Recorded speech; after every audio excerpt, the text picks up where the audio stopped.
আসসালাতু ওয়াসসালামু আলা সাইয়্যিদিল মুরসালিন ওয়া আলা আলিহি ওয়া সাহবিহি আজমাইন। ফাসাব্বিহ বিহামদি রাব্বিকা ওয়াস্তাগফির। আসসালামু আলাইকুম ওয়া রাহমাতুল্লাহ।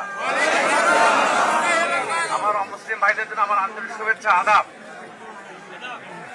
আল্লাহ তাআলার শুকরিয়া, আল্লাহ তাআলা আমাদের পরিশ্রমের ফসল দিয়েছেন। কিন্তু আমরা যে পরিশ্রম করেছি, এই পরিশ্রম অব্যাহত রাখা লাগবে। নীলফামারী 2 আসনের জন্য আমরা যে উন্নয়ন পরিকল্পনা করেছি, এই উন্নয়ন পরিকল্পনা বাস্তবায়ন করার জন্য আপনাদের প্রত্যেকের সহযোগিতা দরকার। আমরা প্রথমত আল্লাহর শুকরিয়া আদায় করব। দ্বিতীয়ত আমরা আগামী 5 বছরের জন্য দায়িত্ব পেয়েছি, এই দায়িত্ব যথাযথভাবে পালনের জন্য আমরা কাজে ঝাঁপিয়ে পড়বো ইনশাআল্লাহ। আপনারা সবাই দোয়া করবেন। আসসালামু